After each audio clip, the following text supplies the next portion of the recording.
Okay, let us all rise please at, mahilingan ko pong, tumayo po kayo at atin pong basahin ang ating text, tonight.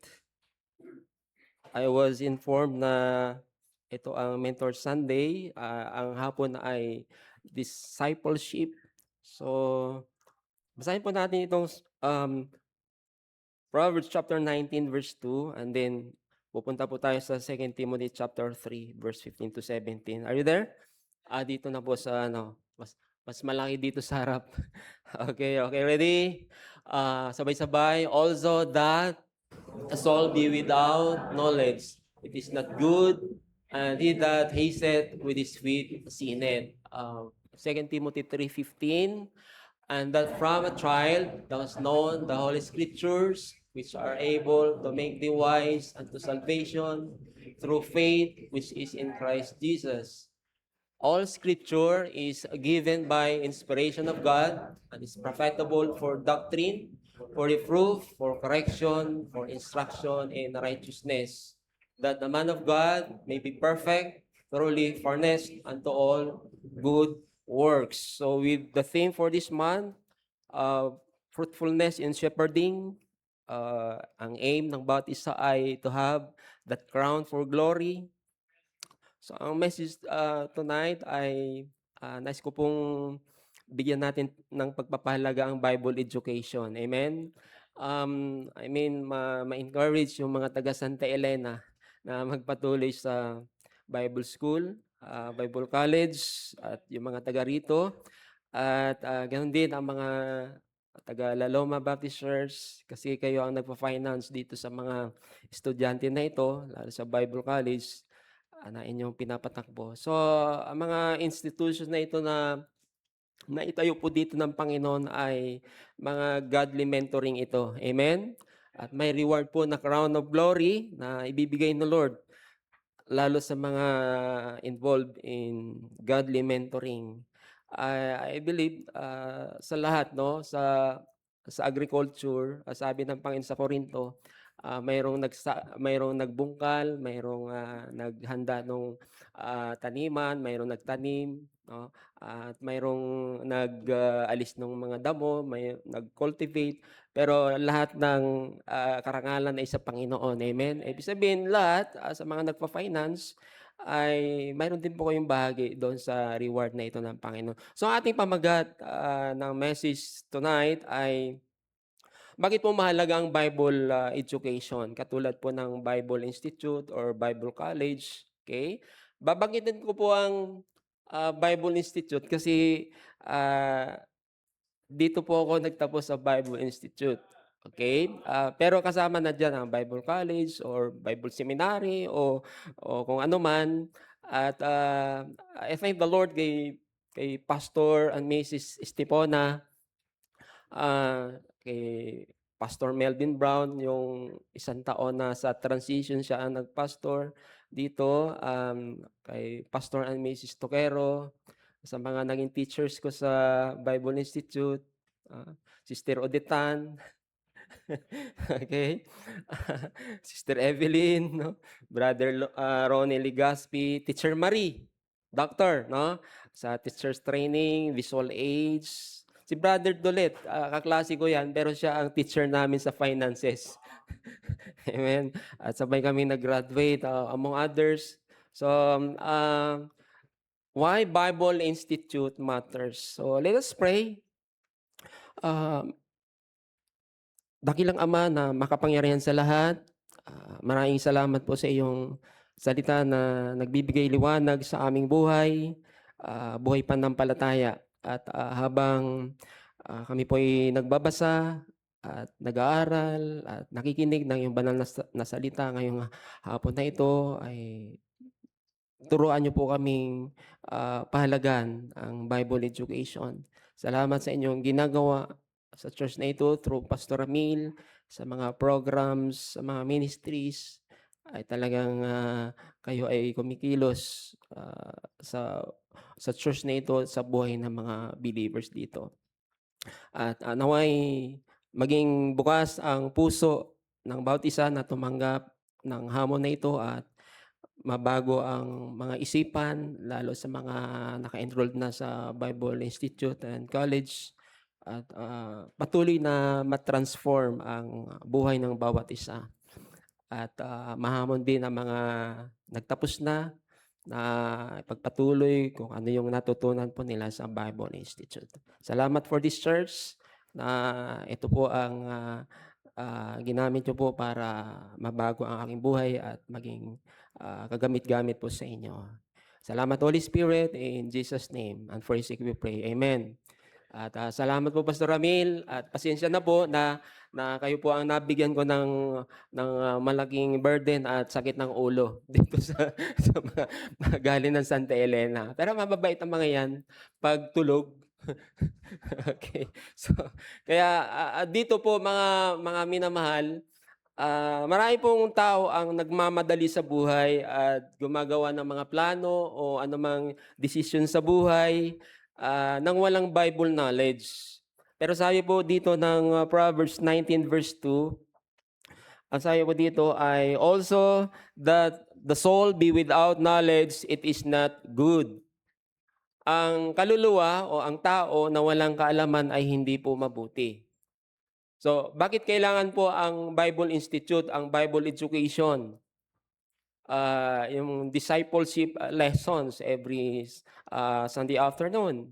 Well, ayon po dito sa verse, hindi daw po mabuti ang walang Bible knowledge. Ibig sabihin, mapanganib daw po ang kawalan ng knowledge, lalo sa Biblia. Kaya kung walang kaalaman mula sa salita ng Diyos, ang tao ay parang dumadaan, gumagapang sa dilim, nadadapa. Kaya ang kawalan ng kaalaman ay nagdadala sa paggawa ng kasalanan at kapahamakan. And we believe na ang Holy Spirit bilang ating teacher, ang Bible ang ginagamit po niya na textbook niya. Amen? Itinuturo po ng Bible ang katwiran, ang kaligtasan, at ang banal na pamumuhay. So, ang kaalaman mula sa Bible ay hindi lang po nagbibigay ng impormasyon sapagkat ang Bible mismo ay buhay. Ang sabi ng John chapter 6 verse 63, sabi ni Kristo, the words that I speak unto you, they are spirit and they are life. Amen? So ito'y buhay, ito ay nagliligtas. Nagbabago po ng lifestyle, nagbabago po ng attitude, nagbabago po ng character into Christ-likeness. Kaya mga kapatid, dapat i-update po natin ang ating isipan sa pamagitan ng salita ng Diyos. At ang isang estudyante na pumapasok sa paaralan ng walang libro nung araw, okay? I thank the Lord na dito sa Bible School, Bible College ay bawal ang cellphone. Okay? One day lang, a week, pinapayagan kayo. Monday lang o hindi talaga. Okay? Maganda yan. Lalo kay David. Amen? Okay? Hindi siya maghawak ng Bible. Okay? Pero alam nyo, sa geography, magaling yan. History, magaling yan.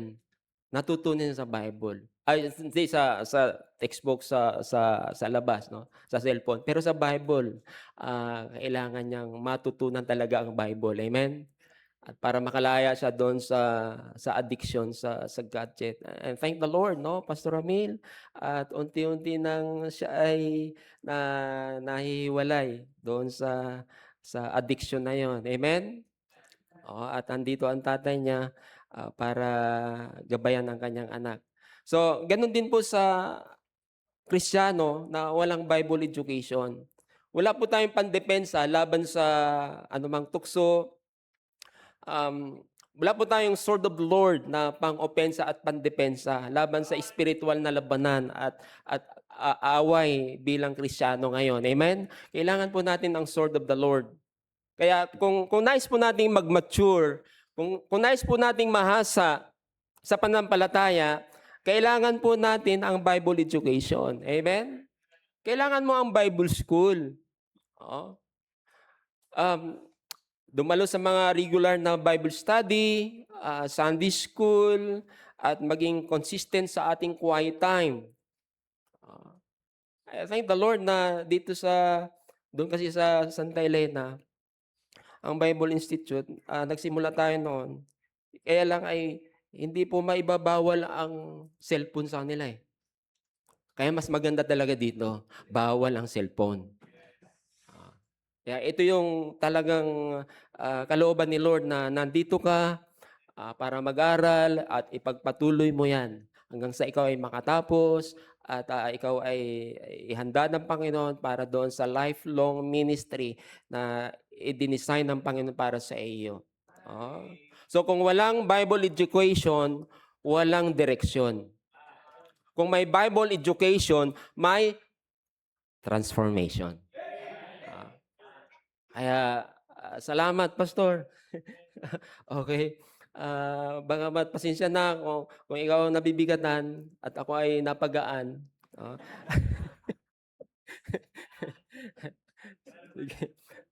Mas malaki naman ang reward mo. Balang araw. Okay? So, handa po ba tayong maglaan ng oras para sa Bible Institute? Doon sa mga hindi pa nag-i-enroll. Ang pag-mature ay nangangailangan po talaga ng pag-aaral. Intentional na pag-aaral. No? At ikaw ay magpapaturo. At ikaw ay gagabayan ng mga mentors, ng mga teachers. Sa Bible Institute, mga Sunday School, ikaw ay mementoran. Para ikaw ay makalakad ng ayos sa lakad pananampalataya. Now, the bigger idea na nais ko pong i-point out sa message na ito is that ang pag-enroll sa Bible Institute, sa Bible College, ay hindi lamang tungkol sa pagkuha ng knowledge. I mean, ito po ay tungkol sa pagiging ikaw ay nakahanda, ikaw ay nahubog, ikaw ay napalakas, napatibay, upang maging epektibong maglingkod sa Panginoon sa bawat larangan, sa bawat facet ng buhay at ministry. Amen? So, atin pong babalangkasin ang idea na ito sa 3 punto. Okay, so, bakit po mahalaga ang Bible Institute? Una, dahil ang source, ang pinakapundasyon ng ating buhay pananampalataya at paglilingkod ay ang salita ng Diyos. Yan po ang una, punto po natin. Next slide, please. Yan. Ang foundation ng ating buhay pananampalataya ay ang salita ng Diyos. Kaya mga kapatid, sa panahon ng kaguluhan, ng chaos, ang tanong ng marami ay ano ang matibay na pundasyon ng buhay? Nung nakaraang buwan sa Davao, Mindanao area, naglindol, 7.4, 5. Nitong nakaraang week sa Colombia, 7.4. Nung isang araw sa Indonesia, 7.7 yata. At nandyan pa yung mga rumors of war. Okay? So, yan ay mga palatandaan ng muling pagdating ng Panginoon. Ang matibay na pundasyon ay hindi po sa pera, hindi po sa kung anumang posisyon, hindi po sa kasikatan. Ang tunay po na pundasyon ay ang salita ng Diyos. Kaya sabi po ni Pablo sa 2 Timothy 3:15, and that from a child thou hast known the Holy Scriptures. Bata pa lang po siya. Which are able to make thee wise unto salvation through faith which is in Christ Jesus. Kompleto po ang La Loma Baptist Church. Mayroong school. Amen? Mayroong Bible school, Bible college. Kaya I believe na yung mga dito nag-aral ng nursery, kinder, hanggang nag-Bible college, matitibay yan. Amen? Matitibay. Sa pananampalataya, purihin ang Panginoon. Mula sa iyong pagkabata ay nalaman mo na ang banal na kasulatan. The greatest knowledge in all the world is to know the Word of God. Ah, yan ang naririnig ko po palagi kay Pastor Brown. Kaya mga kapatid, kung nais po nating mag-mature at lalong mapatatag ang pundasyon sa Biblia, kailangan po nating bumalik sa Bible, maglaan ng oras sa Bible. Amen? Pansinin po natin ang pinagmulan ng kasulatan. Sabi ng ating subpoint dyan, ito po ay hininga ng Diyos. Ito ay God bread, no? Scripture source, it is God bread. Inihinga ng Panginoon. Kaya wika po ni Apostol Pablo sa 2 Timothy 3:15, okay, nandito sa screen, all scripture is given by inspiration of God. Galing po ito sa nagbigay. Hindi po ito galing sa tao. Sabi nung kausap ko nung naraang gabi, habang ako ay papunta dito sa church, galing ng Cubao, pag-upo ko ay tinanong ko siya, "Sir, sino si Kristo para sa iyo?" Sabi niya, si Kristo ay tagapagtanggol. Saan ka ipagtatanggol? Basta't siya ay tagapagtanggol. Di ba mas tamang term na tawagin siyang tagapagligtas? Ay, oo, tagapagligtas. Ano ang alam mong ginawa niya para sa iyo? Hindi siya makasagot. So sabi ko sa kanya, di ba si Kristo ay namatay sa krus para sa iyong kasalanan? Ayon sa kasulatan at siya ay inilbing, nabuhay muli ayon sa kasulatan? Ay hindi, yung kasulatan ay ano lang yan, gawa ng tao. Opo, ang tao ang writer, pero ang author ay ang Diyos. So, sabi niya as a Catholic, ay tatlo ang pinagkukunan po nila ng kanilang faith and practice. Magisterium, ibig sabihin yung majesty nila, yung Pope, ang tradisyon, at ang Bible. Pero ang nasusunod talaga dyan ay yung kanilang tradisyon at yung sinabi ng Pope. Kaya tinanong ko siya, kung ikaw ay bawian ng buhay, saan mo igugugol ang iyong walang hanggan? Ay sabi niya ay di ba ay mayroon namang purgatorio. Sabi ko, wala po sa Bible yan. Sabi ko. So, to make the story short, hanggang nakarating kami dito ay hindi ko siya nakumbinsi na ang Bible ay purong salita ng Diyos at kailangan niya para maligtas. Pero kung pinadiretso ko ng hanggang kainta, mahabang aming usapan. Siguro yung nakaabot kami dun sa makukumbinsi natin siya. Malapit lang Cubao hanggang dito Yun ang problema po sa mga tao ayaw nilang maniwala na ang Bible ay God-breathed, inspired ng Panginoon. Kinasihan ng Panginoon. So, hindi po gawa ng tao ang Bible. Ito po ay inihinga ng Diyos, lahat daw ng Scripture. Amen? All Scripture. Hindi lang portion, kundi all Scripture. Kabataan, tulad ng isang love letter. Noong araw, may mga love letter pa nun, mga sulat ngayon ay sa messenger na lang yata, no? Tulad ng love letter, no? Na galing sa minamahal at nagmamahal, ang Bible po ay personal na love letter ng Panginoon sa atin. Amen? Kaya ang tanong, pinaniniwalaan mo ba ito, kaibigan? Ito ba'y binabasa mo? Nanonood si Mrs. May nagsulat sa akin, Brad. Love letter. Nilagay ko sa ilalim ng unan. Bago matulog, binabasa. Paggising, babasahin ulit. Sasagot. Doon sa isang school lang kami. Do'n isisingit do'n sa ano, pintuan, may singit do'n, eh. Oo, talaga. May asawa na po siya.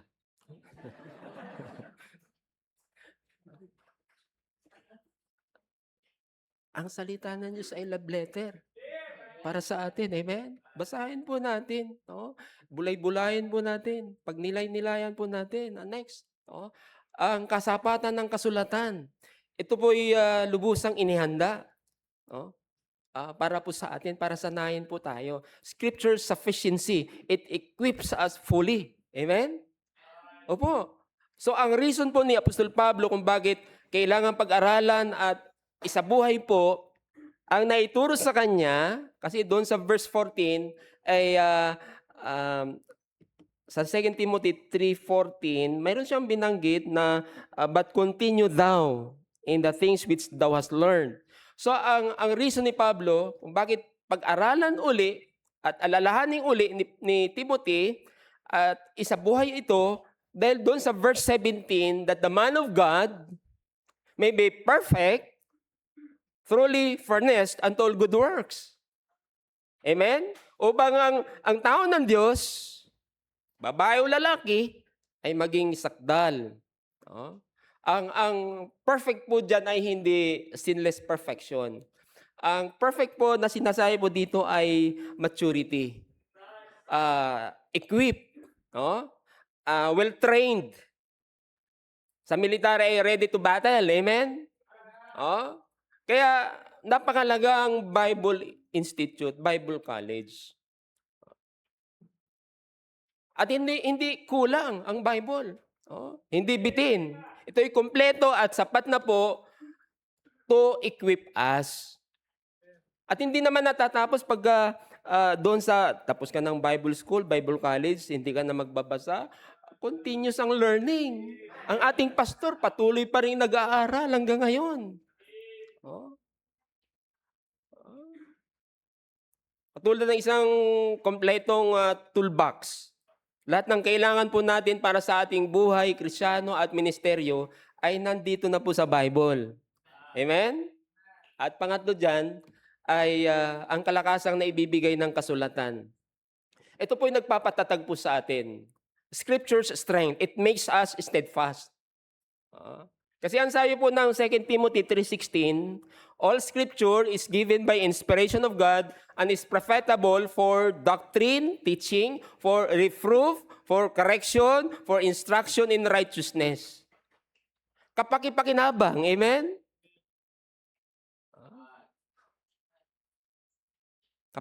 Kapaki-pakinabang ang Bible. Nakikinabang tayo sa technology, sa AI. Kailangan ngayon, necessity na sa pakikipag-ugnayan, no, sa pag-aaral, lalo sa mga nagkokolehiyo. Pero wag mong i-elevate yan, na mas mataas kaysa sa Bible. Ang unang kailangan ng mga tao ay Word of God. Deuteronomy chapter 6 nga, may responsibilidad ng magulang sa mga anak . Sa pagtulog, paggising ng mga bata ay ituro na ang Word of God. Kapaki-pakinabang po ang Word of God. Kung nais mong tumayo sa tama, kumapit ka sa Biblia. Mahalaga po ang Bible. Tulad po ng isang matibay na haligi na hindi ewan ko, no? Pastor, itong building na ito ay pag-intensity 8. Matibay, ano? Matibay. Wag naman. Yung biguan. Okay? So, ang prayer ko ay, Lord, mag-rapture na muna bago magbiguan. Ang salita ng Diyos ay hindi po babagsak. Hindi po matitinag. Matibay po ito. Amen? Ano ang nagpapatibay sa iyo, kapatid? Dapat salita ng Diyos. So, ang kasulatan ay nagtuturo tungo sa kaligtasan.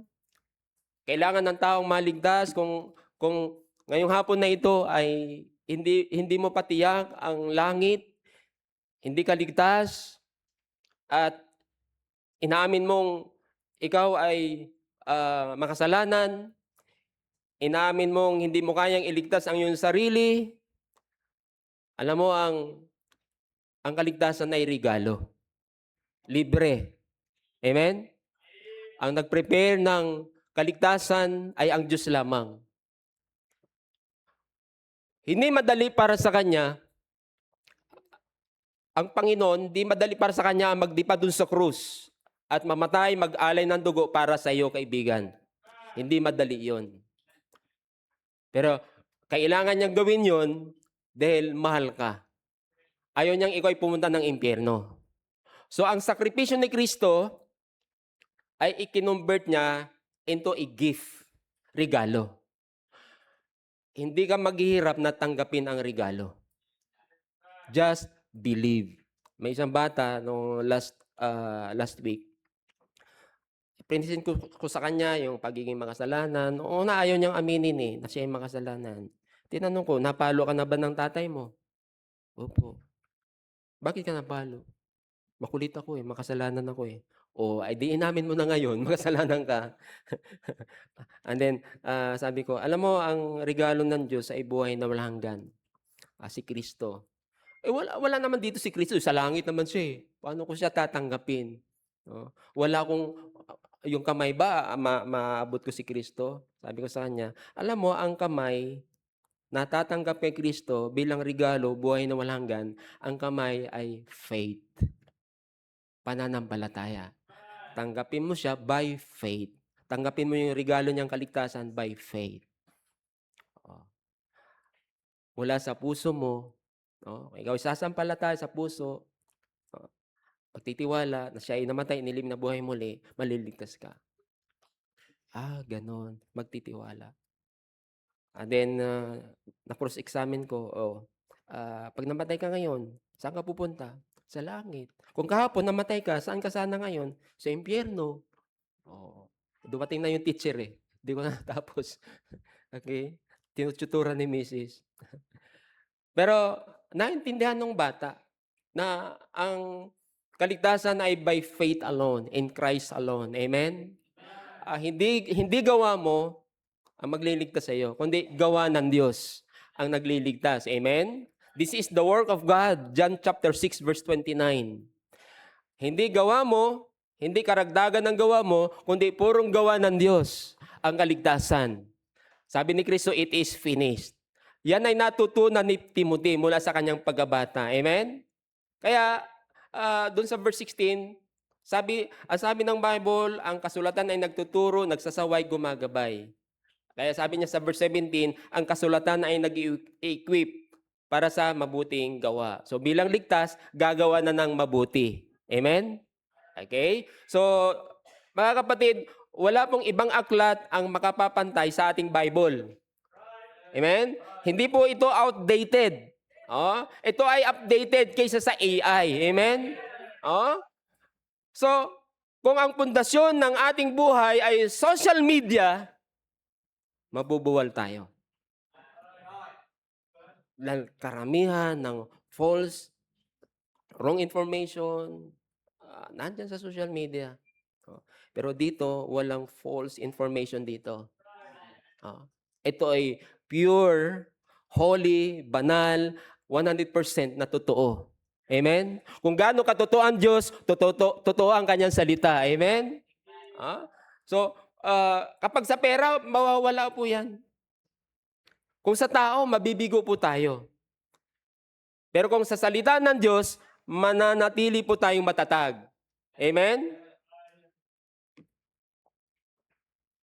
Kaya mag-enroll sa Bible Institute. Amen?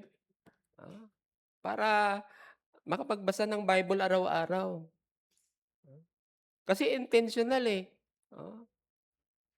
para magamit mo sa family, sa trabaho, sa ministry. Opo, kung gusto mong makatayo, tumayo sa salita ng Diyos. Nag-aral ako noon ng Bible Institute dito para matuto ako mag-soul winning. Kasi ang tatay ko ay siya ay kursilyista. Oo, at talagang ano 'yun, mahirap kausapin. Kaya nung ako ay nag-walk-in dito, 1995, ang talagang, goal ko noon after I got saved, galing ako ng Iglesia ni Cristo, eh. Nandito ako no'n para ano, ah, magmasid lang at, makipagdebate. Oo, dito, walk-in ako dito, oo. Pero makapangyarihan ang salita ng Diyos, amen? So, after 3 months ay, ako ay, nag-trust sa finished work ni Christ, ako ay nagpa-baptized. And then, during the time ay tuwing, mission noon, ako ay laging nagfo-forward, forward.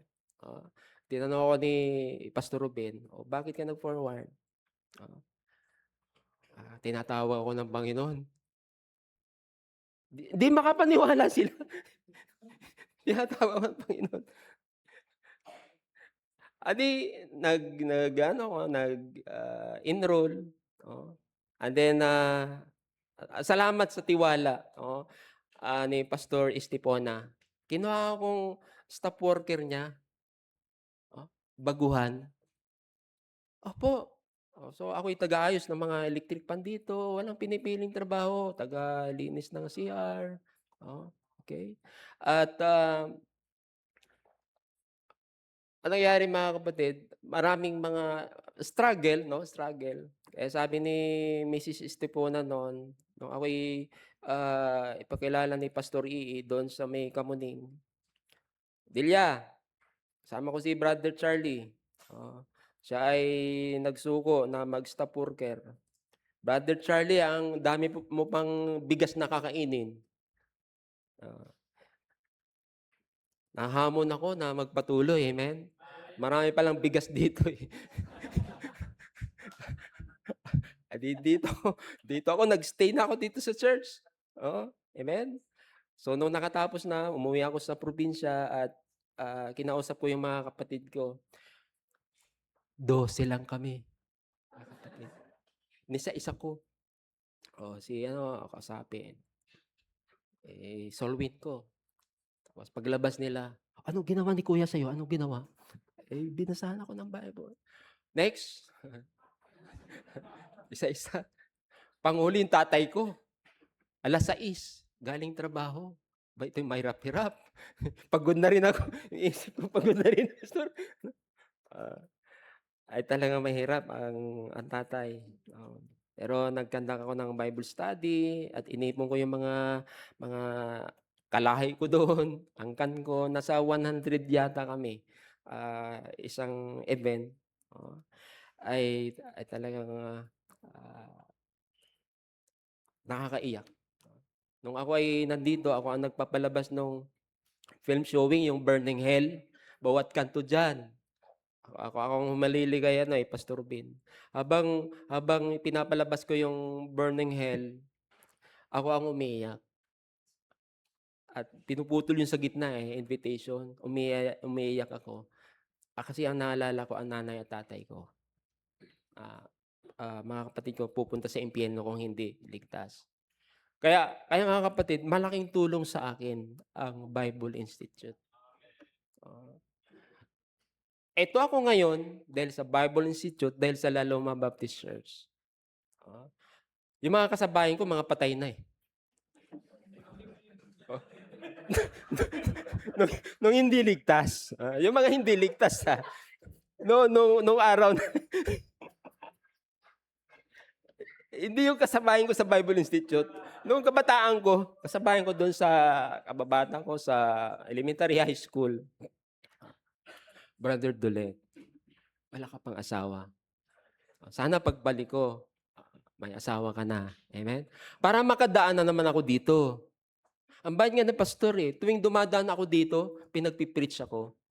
Ang huling daan ko dito, nung si Pastor Rex Galpo ay inilibing, oh, tapos dumaan dito, bago pumunta dun, dumaan ako dito, pinag-preach ako Wednesday night, amen?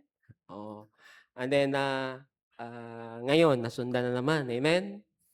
Sa susunod kaya, kailan kaya? Hindi yung mamamatay, ha. Makadaan naman uli dito. Ang bait ni pastor. Oh. So galing ito sa Panginoon, amen? Ito'y sapat para sa lahat, amen? Matibay sa lahat ng uri ng labanan. Opo. Kaya kung ang pundasyon mo ay ang salita ng Diyos, kahit anong uri ng bagyo, kahit anong uri ng adversity, kahit anong uri ng problema sa buhay mo, hindi ka matitinag. So una, bakit po mahalaga ang Bible Institute?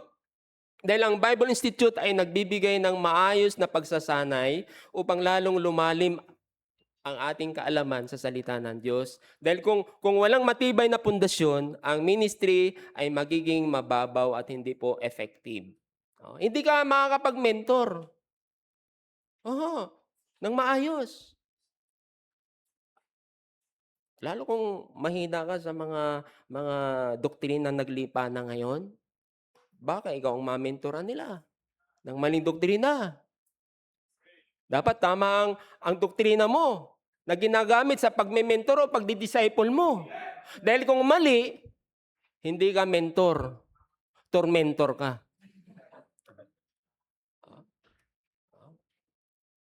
Baka mapunta in torments. Alam naman na in torments, doon sa impyerno yun, di ba? Mapunta yung wini-witnessan mo. Kasi yun ang magdadala sa kanila sa impyerno ay yung maling doktrina ng kaligtasan. At pangalawa, bakit po mahalaga ang Bible Institute?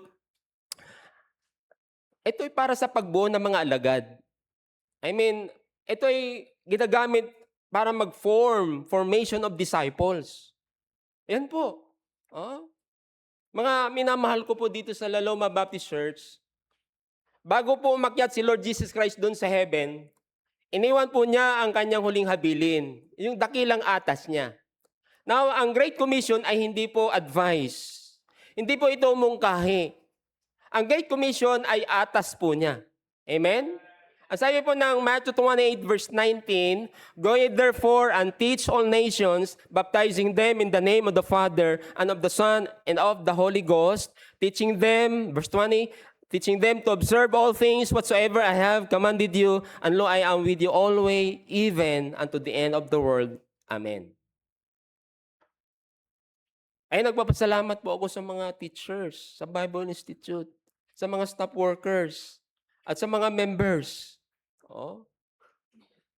Ang daming mga spirit ang na-accumulate ko po dito. Spirit ng mga, di ba si Elisha, sabi niya, gusto niya yung spirit ni Elijah. Ang dami kong spirit na tinanggap dito. At tamang espiritu, amen? Yung mga nagturo, ang Word of God, small letter, Spirit of God. Spirit of God ito, Word of God. Kaya, napakalaga na tayo ay magpa-mentor, magpa-disciple, upang tayo ay makapag-disciple din ng iba. Amen?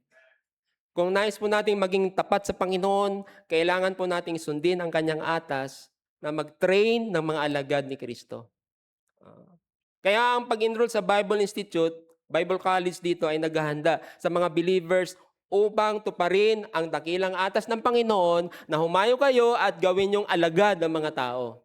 So sa paghayo, i-preach mo yung saving gospel at pag na-save, so i-disciple mo. So hindi buo ang pagsunod sa Great Commission kung soul winning lang. Kailangan discipleship, amen? At turuan sila kung paano rin mag-disciple. At yan ang ginagawa ng La Loma Baptist Church through the leadership of our pastor, Pastor Ramil. Amen? So, ang pagdi-disciple ay nangangailangan po ng intentional na pag-aaral. Hindi po ito basta-basta pagbabasa lamang kung kailan hindi busy. So, kalooban po ni Lord na ang tunay na believer ay hindi manatiling believer lang. Manapay, kailangang mag-upgrade, mag-level up into a disciple of the Lord Jesus Christ para maabot po natin yung best version of ourselves. Ang believer po ay ang tumanggap, nanampalataya kay Kristo bilang Savior. Nagtiwalang sapat na yung finished work ni Christ para sa kaligtasan mo. Pero ang disipulo ay isang masugid na learner ni Kristo. Tagasunod ni Kristo at handang sumunod kay Kristo, magpasagop kay Kristo, tularan si Kristo sa lahat ng aspeto ng buhay. Now, hindi po lahat ng disipulo ay ligtas. Dahil si Judas Iscariote, hindi ligtas. Disciple ni Kristo. Eto, hindi lahat ng believers ay nagiging disipulo.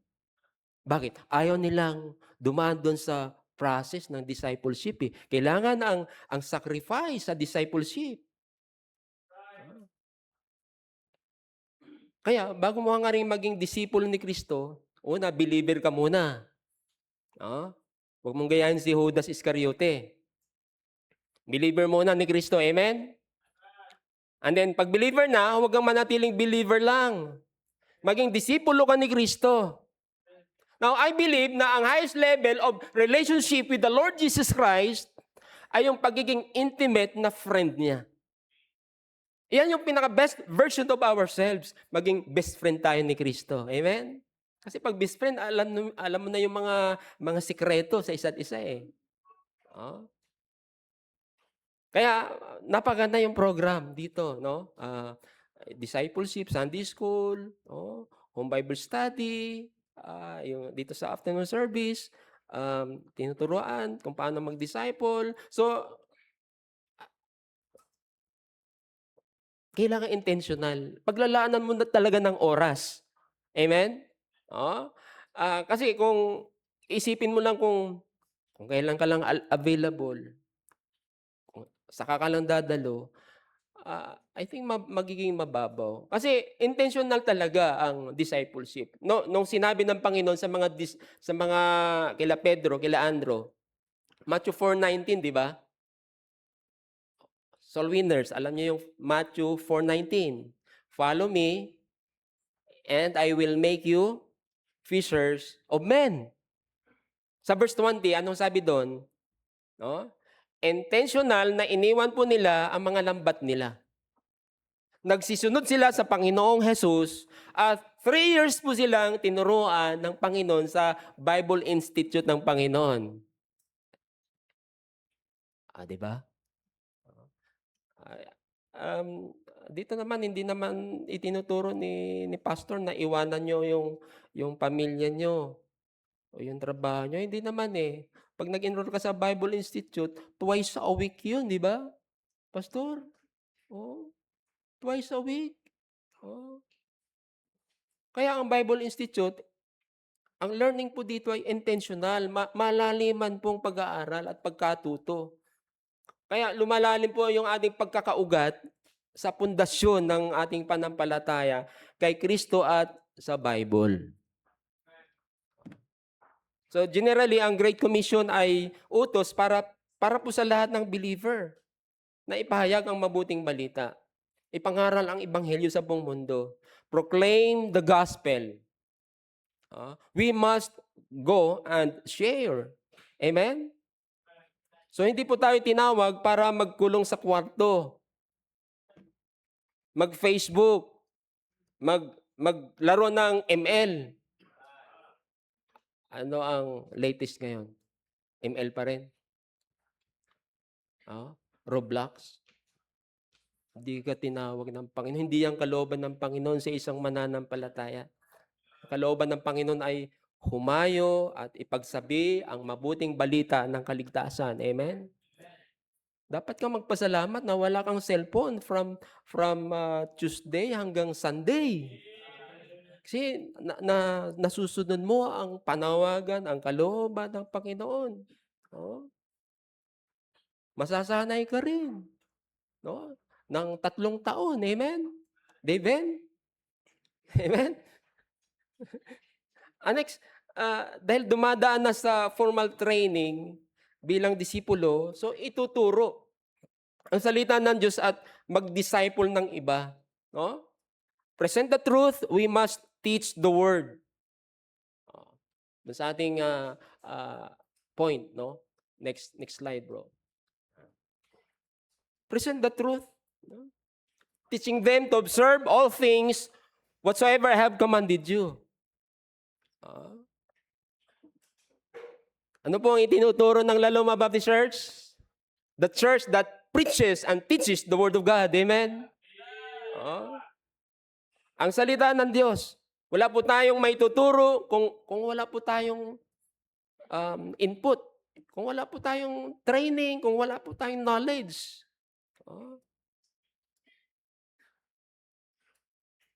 Ano ang maituturo ng isang coach sa isang PBA team kung wala siyang training, wala siyang knowledge sa coaching?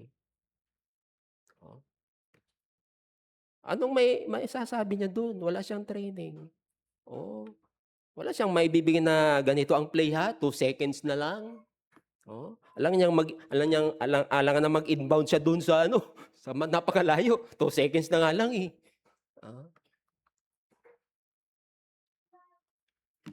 Mas malaki po ang privilege ng mga nag-aaral sa Bible Institute na magamit ng Panginoon sa kanyang gawain. Makalangit na gawain. Amen? So dito sa formation ng disciples, ito po ay nagbibigay ng katatagan sa mga believers. It provides the strength. We must rely on Christ's presence. Kasi ang sabi po ng Matthew 28 verse 20, sabi niya, "And lo, I am with you always, even unto the end of the world." Amen?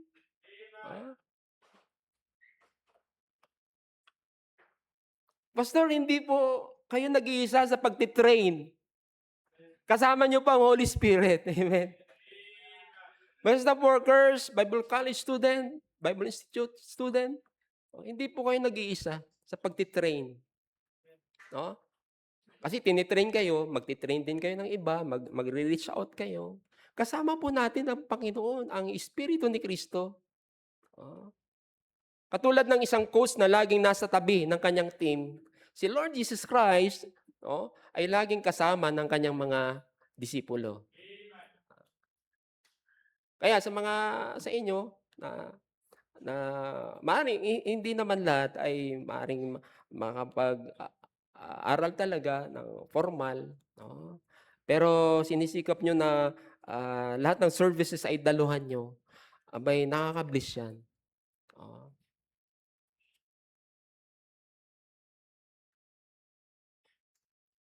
Bilang believer, ano po ang natanong ni Pastor kanina, ano ang magandang goal natin?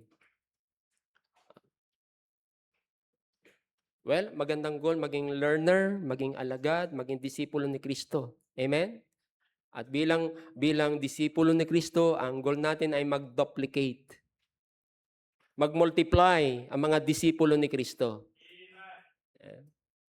Kasi ang utos ni Kristo ay malinaw. So out of love, the love of Christ constrained us, gumawa ng mga alagad na matatag sa pananampalataya, masunurin sa salita ng Diyos, masigasig sa paglilingkod, to glorify God and exalt the Lord Jesus Christ. Yan yung highest end ng ating buhay dito. Yan ang dahilan kung bakit tayo nabubuhay, to glorify God. Amen? And finally, and I'm done, marahil lang inisip nyo po ay mahirap, pero habang nag-aaral ka sa Bible Institute, at habang ang pastor, ang church na ito ay nagpapatakbo ng Bible Institute, mayroon pong fuel. Mayroon pong fuel. May empowerment. Last year, yan yung theme ng Laloma Baptist Church. Oil. Para ma-equip for every good work. Amen? Fuel for ministry. Sabi ng Acts 1:8, "But ye shall receive power after that the Holy Ghost is come upon you. And ye shall be witnesses unto me both in Jerusalem, in all Judea, and in Samaria, and unto the uttermost part of the earth." Ang Holy Spirit, siya ang ating banal na fuel. Ang mahal ng langis ngayon. Diba? Sa mga sasakyan, sa inyong mga may sasakyan, ang mahal. Pero ito yung fuel na libre. Walang bayad. Ang Holy Spirit, nagbibigay po ng power sa mga believers para magpatotoo, para maglingkod dito sa pandaigdigang misyon. ng Panginoon.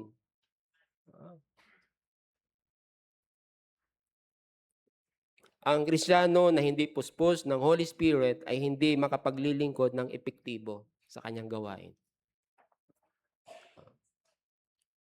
Pero sabi ng Panginoong Hesus, kayo itatanggap ng kapangyarihan pagdating sa inyo ng banal na Espiritu. Kaya mga kapatid, kung nais po nating mag-aral at maglingkod ng may lakas, kailangan po natin ang fuel ng banal na Espiritu.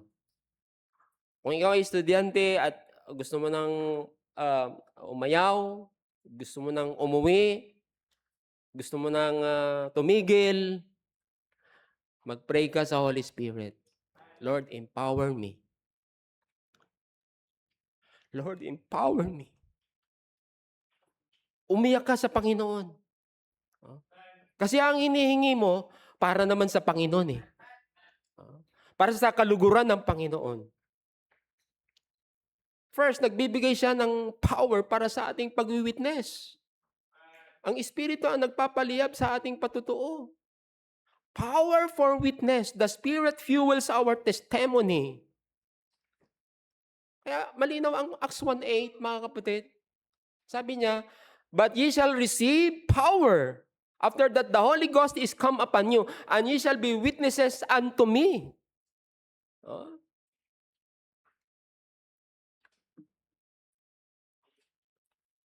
Hindi po tayo tinawag ng Panginoon para manahimik. Tayo tinawag ng Panginoon para magsalita and be empowered ng Holy Spirit. Amen?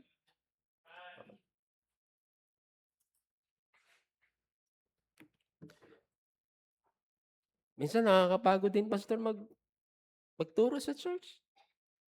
Tapos, walang response sa mga members. They say they love the Lord. Ano ang kabaliktaran ng love? Ano yung opposite ng love? Well, kadalasan hate. Hate. Pero hindi. Hindi laging hate. Ang opposite ng love, apathy. Kahit tingnan nyo sa dictionary, apathy, apathetic. Walang malasakit. Walang concern. Maraming mga believer, walang malasakit. Sinasabi nila, they love the Lord, pero walang malasakit sa kaluluwa. Parang naririnig, wala silang response na sumunod sa Panginoon. Ang Holy Spirit, nangungusap palagi po sa atin at nag-i-equip sa atin sa ating paglilingkod. Provision for work. The Spirit equips our service. Sabi po ng ating verse, but ye shall receive power. Ang Holy Spirit ang nagbibigay ng lakas para sa ministry.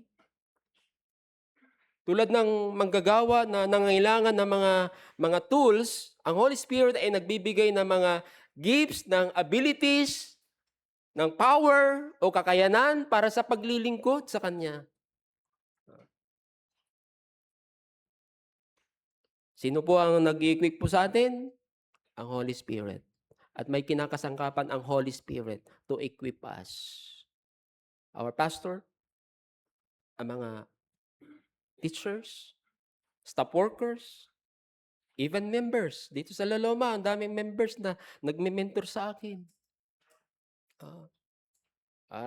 Yung late na Brother Eddie, nag-mentor sa akin yun. Si Brother Jun Husay, mahusay yan. Ang mga libro niya, ipinamana niya sa akin. Yun. Yung concordance, ingatan mo, yung kay Brother Jun galing yun.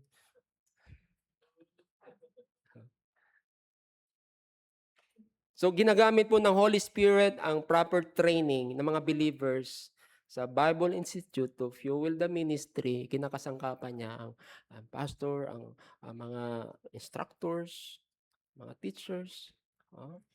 And last, oh, presence for worldwide mission. The Spirit sustains our outreach. Oh. And unto the uttermost part of the earth. Hanggang sa kaduduluduluhang bahagi daw ng lupa. Oh. So ang Holy Spirit ang fuel para lumampas doon sa ating comfort zone. Amen? Oh. Tulad po ng aviation fuel, ang gatong na nagpapalipad sa eroplano sa iba't ibang continent, ang Holy Spirit ay nagbibigay lakas sa church upang maabot ang mga bansa by sending out missionaries, local, and missionary to the foreign field, oh, and then mission support.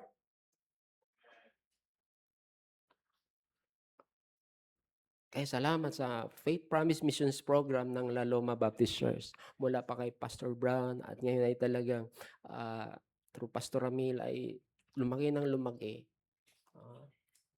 So, may part ang lahat ng miyembro na nagpa-participate sa pagbibigay sa mission. Amen?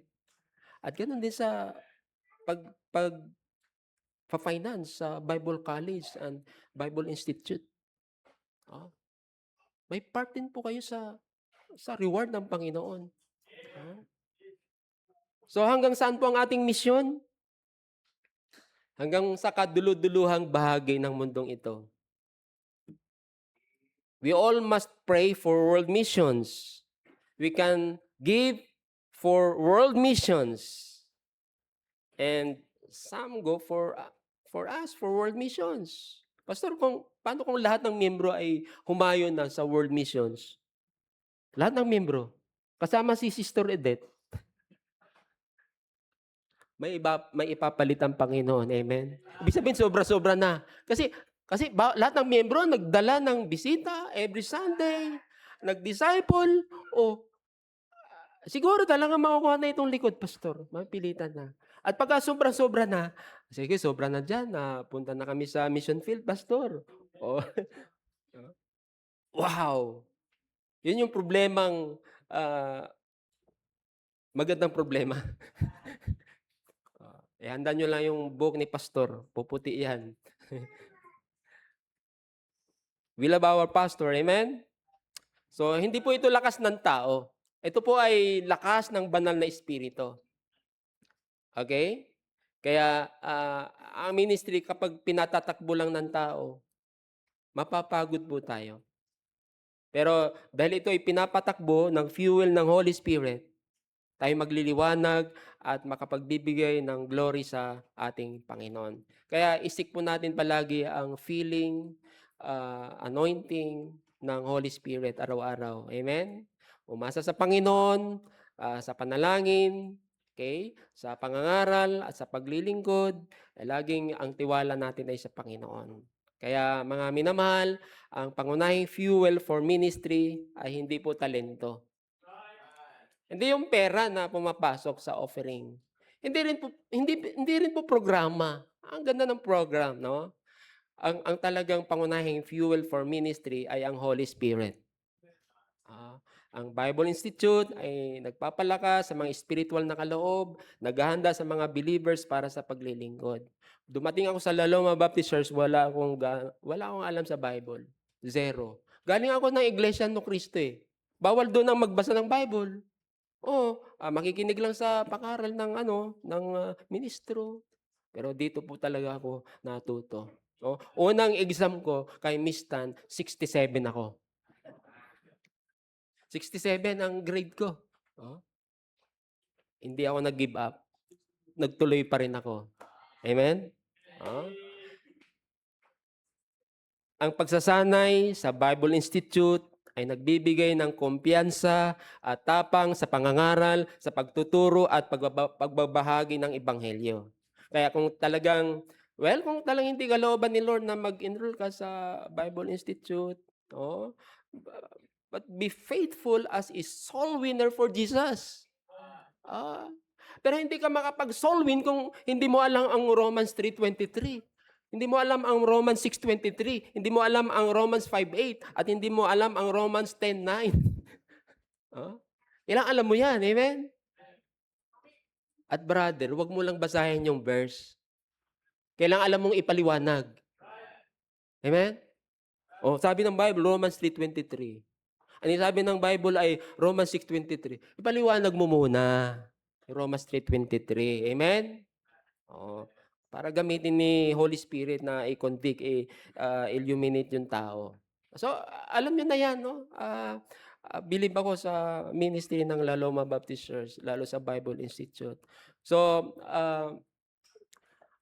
mag-enroll, be faithful, na soul winner, hanggang mag-rapture, may crown of rejoicing na matatanggap ang soul winner. Amen? Okay? At kung talagang hindi makapag-enroll ay magtiis, no? Sa mga suffering, sa mga adversity, mayroon ding crown. May crown of life diyan.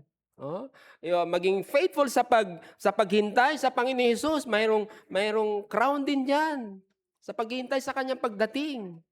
Oh, may crown of life, 'di ba? Sa pagtitiis. Oh, may crown of glory na ibibigay si Lord para sa mga tapat na nagtuturo at nagdi-disciple, nagme-mentor para makapag-produce ng mga tagasunod ni Kristo. Amen? So mag-enroll, pwede pa mag-enroll, pastor? Mag-enroll, be equipped, and let God use you for every good work. Amen? Kung ikaw ay enrolled na, okay, magpatuloy hanggang makatapos. Be more resilient. Stay determined, no matter what. Amen? Oh. Keep going. Even when the road is difficult. Mahirap, pero magpatuloy lang. Oh. Kapag ikaw ay graduate na ng Bible Institute, magpagamit sa ministry. Oh. Sa pamumuno ni pastor, paggamit mo sa Panginoon kung anumang gift mayroon ka, acquired man yan, spiritual gift man yan, natural gift, ipagamit mo sa Panginoon. Maging supportive sa ating pastor. Kung ako ay pag tumanda kami, pastor, mga 72 na, 75, pwede akong halimbawa, bulag na ako, o hindi na anong gagawin, pastor? Pwede ako mag-help sa mga pag-repair, yung mga yung mga magpapagamit pa rin sa Panginoon. Oh, okay. Paano kung naging ulyanin na kami, pastor? Oh, ang prayer ko diyan, Lord, kunin mo na ako. 'Di ba? Pag hindi nagamit ng Panginoon, Lord, kunin mo na ako. 'Di ba? Huwag mong sayangin yung kabataan mo, yung lakas mo. Ipagamit mo na sa Panginoon. And be sensitive sa bulong ng Holy Spirit. Baka tinatawag ka niya. Dahil tapos ka na ng Bible Institute eh. Oh? 'Di ba, Brother Richard? Amen? Baka tinatawag ka ni Lord doon sa mission work. Yan. Kasama ko po yan sa Santa Elena. Nung nagsimula ang Santa Elena. Bumalik lang po siya dito dahil parang natitano ka nun. Brother, natitano siya. Sa paghuhukay doon sa old building. Natitano siya. Okay? Sige, tayo mag-pray. Amang Diyos na dakila sa lahat, nagpapasalamat po kami sa power na yung salita na siyang nag-aayos at naghahanda po sa amin para sa bawat mabuting gawa. At ito'y ang inyong ministry na inilaan po para po sa amin. Salamat po sa paalala na ang kasanayan, ang pagsasanay, ang training sa Bible ay hindi po pabigat, kundi ito po'y blessing para sa amin. At ito'y privilege para po sa amin. Lord, salamat po sa mga anak niyong ginamit dito sa La Loma Baptist Church mula kay Pastor Brown, Pastor Estipona, Pastor Toquero, at kay Pastor Ramil na sila po ay instrumento niyo po, Panginoon Diyos, para ang inyong gawain ay magpatuloy dito sa La Loma Baptist Church at makapag-produce ng mga missionaries, ng mga workers, mga Bible woman para sa pagpapatuloy ng Great Commission.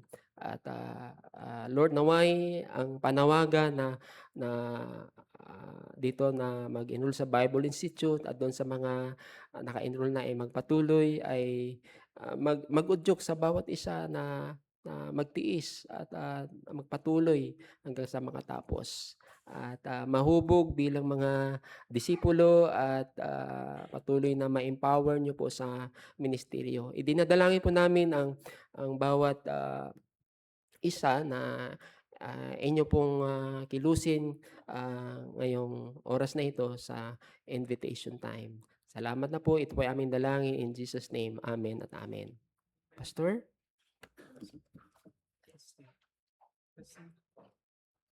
Sound check.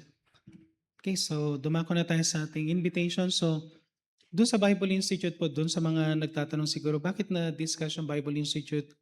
One thing po is, ang Bible Institute po is dalawa kasi ang Bible Institute sa Bible College. Bible College for the full-time, tapos yung Bible Institute po doon sa mga, kung hindi man kayo commit ng kasi ang full-time talaga ang Bible College is full-time talaga yan na sila yung naka-steady dito sa church. Pero yung Bible Institute, every lang ito, Monday and Tuesday. Monday and Tuesday, every yan, 6 o'clock hanggang 8 o'clock, so 2 hours every week. At matatapos mo yung sa isang buwan, makakatapos ka ng 2 subject. Okay? At ang Bible Institute ay 3 years, pero Bible College Pastor, 4 years. Kaya 4 years dito si David kung mag-i-stay siya. So hindi lang yung 3 years, but 4 years. But for the Bible Institute, ito ay dinesign para sa mga working, sa mga nasa estudyante na naka-enroll sa labas, or ikaw ay nag-work. At isang bagay din po, meron na rin tayong yung online, no? Kapag ka masyadong malayo yung lugar mo na hindi ka makakapunta. Okay, so consider nyo lang, i-consider nyo because yung knowledge very important. Sabi nga doon sa Proverbs chapter 19 verse 2, yung napakahalaga na meron tayong knowledge because kung hindi natin alam kung ano yung paanong tayo magde-decide without yung guidance ng Holy Spirit, without the guidance ng salita ng Diyos, most of the time magkakamali tayo. Kaya may basahin lang ako before we tayo sa 1 John chapter 5 verse 13. Para doon sa mga bisita naman po, 1 John chapter 5 verse 13 para dire-diretso na tayo sa ating invitation. Sabi yan sa may 1 John 5:13. Ang pinaka-purpose bakit sinulat ang salita ng Diyos. Kaya sabi dito, these things have I written unto you that believe on the name of the Son of God, that ye may know that ye have eternal life and that ye may believe on the name of the Son of God. Ang pinaka-purpose po, no?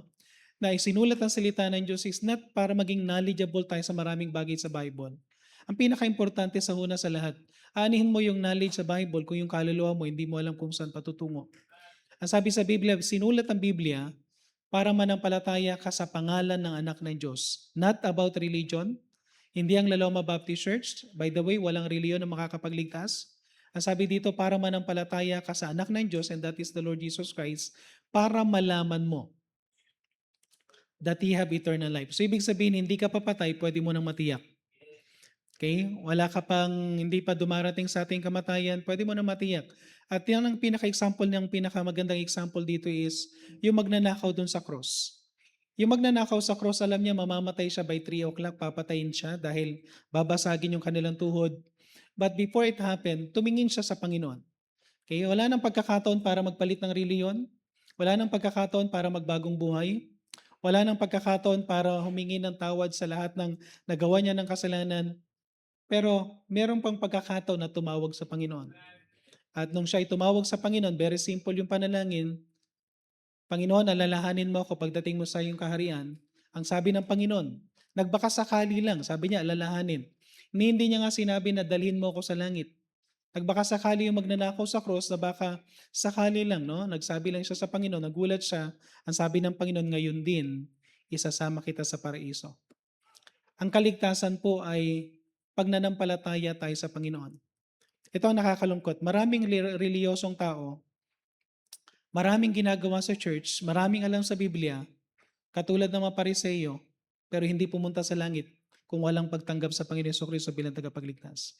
Pero may magnanakaw sa cross, pusakal na magnanakaw. Hindi karapat-dapat sa tingin ng tao, pero dahil nananampalataya sa Panginoon, pumunta sa langit. Okay, August 26, 1995, tinanggap ko ang Panginoon bilang tagapagligtas.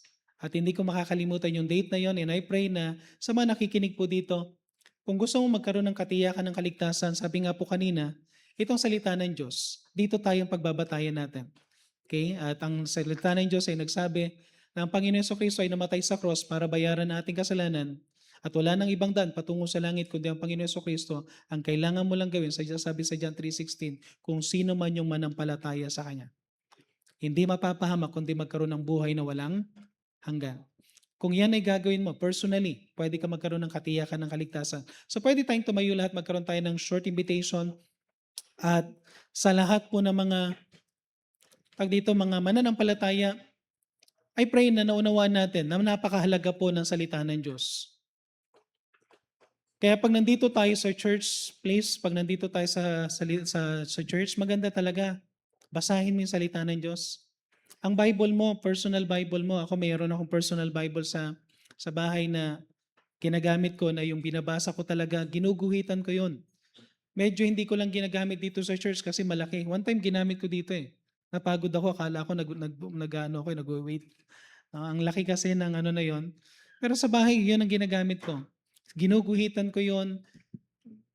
Inaalam ko talaga gusto kong matuto and sometimes nakakatuwa na may mga simpleng mga words dati o kaya mga verses na hindi ko napapansin. Pero it talks to me at totoo yung sinasabi ng salita ng Diyos na buhay talaga yung salita ng Diyos. Makikipag-usap siya sa iyo if you are serious enough. Kaya nga, basahin mo yun. At kapag nandito tayo sa church, please lang wala tayo sana sa cellphone. Huwag tayong nakikipag-usap. Just focus. Isulat nyo kung ano yung ipapangusap sa iyo ng Panginoon. And napakahalaga na meron kang knowledge from the Word of God because that Word of God, yan ang gagamitin ng Holy Spirit. Okay, kung ikaw naman ay bisita, sabi sa Bible, ito ay sinulat for one purpose. At kung meron mang sasabihin tayo ng pinaka-purpose na wala na ibang purpose na pinakamahalaga. Pumarito ang Panginoon para hanapin at iligtas ang makasalanan tulad natin. Yun ang pinaka-purpose ng Panginoon ng pagtungo dito sa lupa. Kaya isinulat din ng Biblia para tayo ay manampalataya sa pangalan niya, para malaman natin, matiyak, magkaroon ng buhay na walang hanggan. So habang tumutugtog ang ating pianist, hindi nating patatagalin. If God spoke to our hearts, alam natin may pinangusap ng Panginoon. Some way, siguro iniisip mo para bang, lalo-lalo na for Bible College, akala nyo nagkamali kayo ng decision. Hindi ka nagkamali ng decision to enroll sa Bible Institute. Tayong mga mananampalataya, one topic natin na pinag-aralan natin is the quiet time. Spend time reading the Word of God. Spend time speaking to the Lord through prayer. Okay? Meron gagawin ng Panginoon. Sa simula, hindi mo naman maintindihan lahat ng Sa totoo lang, ako personally, hindi lahat ng nasa Bible naintindihan ko, but still, I read. I learn something. I apply what I learn. Makita mo yung blessing. Kung seryosohin mo lang talaga ang salita ng Diyos, He will speak to you. Tayo man sa mga bisita naman na wala pang katiyakan ng kaligtasan, the main reason bakit ka naririto, dahil mahal ka ng Diyos. At hindi ang Laloma Baptist Church sa magliligtas sa iyo, na hindi ang membership ng Laloma Baptist Church, kundi kung ikaw ay tatanggap sa Panginoon bilang tagapagligtas. Kaya meron ba dito sa mga first time visitor, kung gusto mong tanggapin si Jesus Christ bilang tagapagligtas, taas mong kanang kamay mo, isi-share namin sa ipaliwanag namin saglit lang kung paano mo tanggapin si Jesus Christ bilang tagapagligtas. Meron ba sa atin? Gusto mong tanggapin ang Panginoon Jesucristo bilang tagapagligtas? Taas mong kanang kamay mo. Okay, meron ba sa atin? Sa mga bisita po namin, maraming salamat na kayo po ay nakapunta, nakadalo. I pray babalik kayo sa church.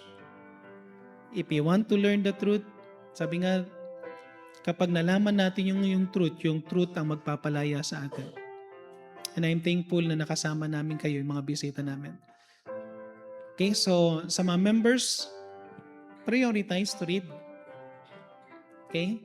It's good na marami kayong knowledge sa maraming area. Pero lahat ng knowledge natin dito sa mundo, hanggang mundo lang. Ito lang yung sinabi sa Bible, ito lang yung sinabi na mananatili hanggang sa langit. Yung Word of God. Okay? So, mahalin natin yung salita ng Diyos. No? Huwag niyong gamitin to na huwag niyong gamitin to na panakot sa yung mga iba parang pag piring nila pagka meron silang Bible, panakot ba nila sa mga masasamang espiritu? Okay? Yung iba naman ginagawang sleeping pills. Yung iba, pag umulan, ito pa yung ginagawang payong. Grabe naman Gamitin nyo na lang na payong yung cellphone nyo para mag-short circuit na joke. Okay? Pero magkaroon ka ng sarili mo salita ng Diyos na yung Bible mo. Spend your money na Magkano ang isang Bible? 1,000, mahal na yun, maganda na yun. No? 600, ganda na yun. Kaya kung kaya mong bumili ng cellphone na napakamahal, mag-spend ka ng bumili ng Bible, amen? Okay? At basahin mo, no? Okay? So, let's pray na mag-disciple tayo, church. Church, gumagawa tayo nagpapaprint tayo ng mga gospel tracts. Kumuha kayo ng gospel tracts, magbigay kayo. Spend time kahit na 5 gospel tracts every week, 10 gospel tracts or 20. Spend time to share the salvation, tapos mag-witness tayo. Mag-disciple tayo. Amen? Okay, so tayo po'y manalangin. Let's pray. Heavenly Father, maraming salamat pong muli sa binigay niyo po, Panginoon, na message, Panginoon, sa amin sa gabing ito. We are thankful sa lahat ng mga things, Panginoon, na inyong pinagkaloob po sa amin. And I pray, Panginoon, i-bless niyo po, Panginoon, na bawat mananampalataya. I-bless niyo po kami, Panginoon, na matuto kami ng inyong salita. I-bless niyo po kami, Panginoon, na maging mas eager kami at maging uhaw kami, Panginoon, sa inyong salita. Pagpalain niyo rin po, Panginoon, ang aming pansamantalang pag-iwahiwalay. But I pray na whatever things na narinig namin mula ng umaga sa aming Sunday school class, even ngayong mensahe sa gabing ito, Lord God, I pray na kayo po, Panginoon, ng patuloy na mangusap sa amin. Patuloy na mamutawi sa aming kaisipan. Patuloy na ito po, Panginoon, ay kumilos po through your Holy Spirit na kausapin po kami, Panginoon. Pagpalain niyo po, Panginoon, ng bawat isa at i-bless rin po, Panginoon, ang aming pong ang araw namin, Panginoon, ngayon, sa mga susunod na araw, sa aming mga gagawin po, Panginoon. I-bless rin po ang aming mga susunod na activity, ang aming prayer meeting na makarating kami, Panginoon. At i-bless rin po ang aming youth revival sa August 21. Pagpalain niyo po ang lahat na ito sa pangalan ng Panginoon Jesus. Amen.